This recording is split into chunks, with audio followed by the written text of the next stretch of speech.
વિચાર કરો કે માત્ર 12 વર્ષની ઉંમરે એક માસૂમ બાળકને 14,000 વોટના વીજ કરંટ લાગે અને તેનો હાથ ગુમાવી દે તો તેની મનોસ્થિતિ કેવી હોય?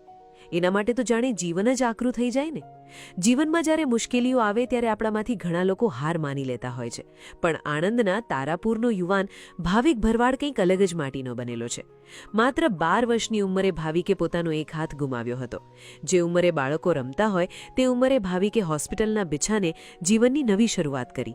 આવી સ્થિતિમાં તેણે એક જ ધર્મનું પાલન કર્યું: સ્વીકાર. ભાવિકે પોતાની સ્થિતિને સ્વીકારી લીધી અને નક્કી કર્યું કે લાચારીમાં નથી જીવવું.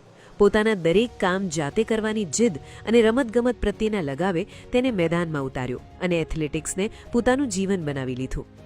જ્યારથી મને કરંટ લાગ્યો પછી ત્યારથી મેં થોડું વિચારી લીધું કે હવે આપણા શરીરમાં કંઈક તકલીફ છે, પણ હવે એવી રીતે જીવવાનું છે ને કે ક્યારે મહેસૂસ ના થાય કે ક્યારે તકલીફ છે, કે સામેવાળાને ક્યારે એવું મહેસૂસ ના થાય કે મારાથી કંઈ કામ નહીં થાય. મતલબ કે મારાથી મારી જાતે મારું બધું જ કામ થવું જ જોઈએ. જીવન ક્યારેય સરળ ન બન્યું. ખૂબ મહેનત કર્યા પછી પણ એટલું જ કપરું રહ્યું. સૌથી હચમચાવી દેનારી ક્ષણ તો 2023માં આવી. એશિયન ગેમ્સના ટ્રાયલ પહેલા પગમાં ગંભીર ઈજા થઈ, પણ ભાવિકે જાતે પ્લાસ્ટર કાઢીને અસહ્ય પીડામાં પણ 400 મીટરની દોડ પૂરી કરી.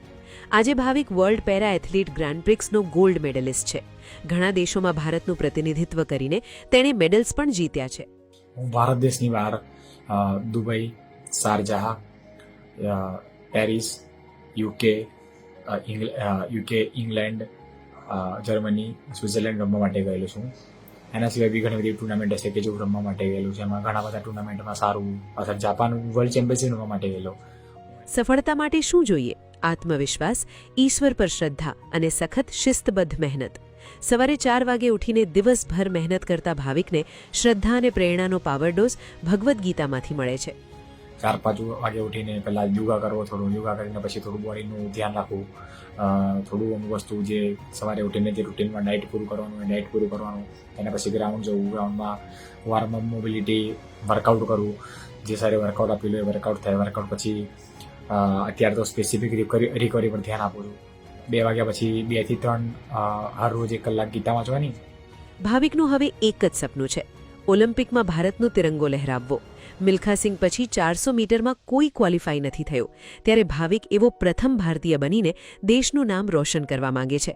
ચાલો આપણે બધા પ્રાર્થના કરીએ કે ગુજરાતનો આ યુવાન પોતાનું અને દેશવાસીઓનું સપનું પૂરું કરે. તમામ લોકોને પ્રેરણા આપી શકે એવો આ વિડીયો શેર જરૂર કરજો.